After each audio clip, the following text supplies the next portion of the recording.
पहाटे 4 वाजता मी त्याला चहाच्या टपरीजवळ पाहिलं. 4:30च्या सुमारास अन्सारीनं मला पुन्हा तू हिंदू आहेस ना असं विचारलं. त्यानंतर त्यानं माझ्या उजव्या हातावर चाकूने सपासप वार केले. हा वार मी चुकवला, मात्र त्याने माझ्या पाठीत चाकू खुपसला. मग मी सुपरवायझरच्या केबिनमध्ये पळालो. अन्सारी तिथेही आला आणि त्याने सुपरवायझर मिश्रांना धर्म विचारला. त्यांना कलमा वाचून दाखव म्हणत धमकवायला त्याने सुरुवात केली. मिश्रांना कलमा वाचता आला नाही आणि अन्सारीने त्यांच्यावरही हल्ला केला. मी घाबरून इमारतीमागे लपलो. 5-7 मिनिटांनंतर मिश्रांना फोन लावला. मी मरून जाईन असं मिश्रा ओरडत होते.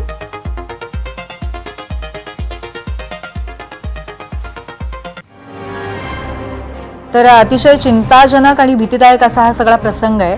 या प्रकरणी आज एटीएसनं आरोपी जैब जुबेरच्या मीरा रोडमधल्या घरासह कुर्ल्यातही छापेमारी केली आणि जैब जुबेर अन्सारीच्या मीरा रोडमधल्या घराची झडती घेतल्यानंतर काही हाताने लिहिलेले नोट्स पथकाने जप्त केल्या आहेत. एका नोटमध्ये आयसिस, लोन वुल्फ, जिहाद, गाझा असे शब्द लिहिलेले आढळले अशी माहिती सूत्रांनी दिली आहे. त्यामुळे एकंदरीतच यंत्रणांचा संशय आणखीन बळावलाय. एटीएसला काय काय आढळलंय या झडतीमध्ये हे सुद्धा आपण पाहणार आहोत मीडिया सेंटरला. एटीएसच्या तपासामध्ये काय आढळलंय ही सूत्रांची माहिती आहे. आरोपीकडच्या एका चिठ्ठीमध्ये आयसिस, लोन वुल्फ, जिहाद, गाझा असे शब्द लिहिलेले आढळले. आरोपीची गाझा मुक्ती अभियानासाठी पैशांची मदत त्याने केल्याचंही याच्यामध्ये दिसून आलंय. मीरा रोडमधील हल्ला भारताविरुद्ध जिहादचाच भाग असल्याचं म्हणत धमकी दिल्याचं कळतंय.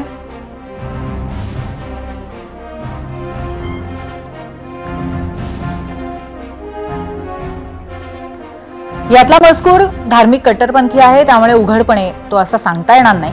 पण लोन वुल्फ या संज्ञेचा मी उच्चार केला. आता या संज्ञेचा अर्थ नक्की काय होतो आणि तो किती गंभीर आहे हे आपण जाणून घेऊयात. ग्राफिक्सच्या माध्यमातून नक्की लोन वुल्फ याचा अर्थ कसा असू शकतो, हा किती व्हायलंट शब्द आहे. एकल दहशतवादामध्ये अशा व्यक्तींचा समावेश होतो. हल्लेखोर कोणत्याही विशिष्ट गटाशी संलग्न नसतात. हल्लेखोरांची कोणतीही स्पष्ट विचारधारा नसते. एखाद्या गटाशी निष्ठा असली तरी त्याचा कोणत्याही विद्यमान सदस्यांशी थेट संबंध नसतो.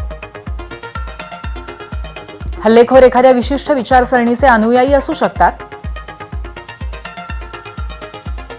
अतिरेकी समुदायांशी ऑनलाईन संवाद साधू शकतात. लोन वुल्फ प्रकारचे हल्ले अमेरिका, लंडन, पॅरिसमध्ये मोठ्या प्रमाणावर झाले.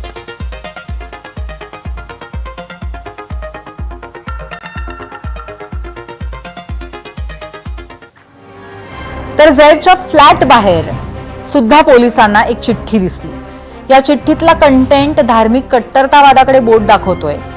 त्यावरती असं लिहिलं होतं की बिस्मिल्ला म्हणा, सलाम करा आणि मग आत या, असा मजकूर या चिठ्ठीवरती लिहिलाय. पोलिसांनी या नोट्सची फॉरेन्सिक तपासणी सुरू केली आहे. शिवाय मानसशास्त्रीय दृष्टिकोनातून सुद्धा या मजकुराची तपासणी सुरू आहे.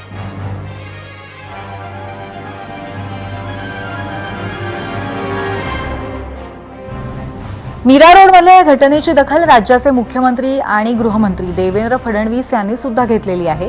त्यांनी मीरा रोडमधल्या या प्रकारात जिहादी विचारसरणी असल्याचा उल्लेख केलाय. पुस्तकं, साहित्य, इंटरनेट या माध्यमातून रॅडिकलायझेशनचा जो प्रयत्न आहे त्या प्रयत्नातनं हा जो व्यक्ती आरोपी आहे हा तयार झालेला दिसतोय. इतर धर्मियांना मारायचं आहे अशा पद्धतीच्या विचाराने पेटून त्यांनी हे कार्य केलेलं आहे. त्याला पकडलेलं आहे. आता एटीएस आणि एनआयची मदत घेऊन या रॅडिकलायझेशनच्या पाठीमागे कोण कोण आहे हे देखील या ठिकाणी शोधण्यात येईल. याच्या लिंकमध्ये कोण कोण आहेत, अजून कोणी असे रॅडिकलाइज झाले आहेत का, या सगळ्या गोष्टी ज्या आहेत त्या आता तपासामध्ये पुढे येतील. आता या घडलेल्या प्रकारानंतर भाजपचे नेते किरीट सोमय्या यांनी वॉकहार्ट रुग्णालयामध्ये जाऊन जखमी सुरक्षा रक्षकांची भेट घेतली. या हल्ल्याबाबत ते काय म्हणालेले आहेत आणि त्याचबरोबर शिवसेनेचे नेते संजय निरुपम काय म्हणालेत आपण पाहूयात. जो आरोपी आहे त्यांच्या बरोबर कुठल्या प्रकारची दया मायाची आवश्यकता नाही आहे आणि जे काही आरोपी आहेत त्यांच्या मागे कोण आहे, त्यांच्या मास्टर माइंड कोण आहे त्यांना पण तपासलं पाहिजे. कारण हा एका व्यक्तीच्या कारस्थान नाही आहे, या एक व्यक्तीच्या ऍक्शन काहीतरी एक अटॅक नाही आहे. त्याच्या व्यक्तीच्या मागे एक मोठा असा एक ग्रुप, एक संघटन, एक अच्छा टेरर ऑर्गनायझेशन असं काम करतात आणि त्यांच्या मागे कोण कोण आहे तर त्यांच्या पाकिस्तान बरोबर किंवा जो पाकिस्तानमध्ये जो अतिरेकी संघटना आहे त्यांच्याबरोबर काय संबंध आहे त्याची पण तपास झाली पाहिजे. कुछ महीनों में महाराष्ट्र में हिंदुओं के ऊपर, हिंदू बहनों के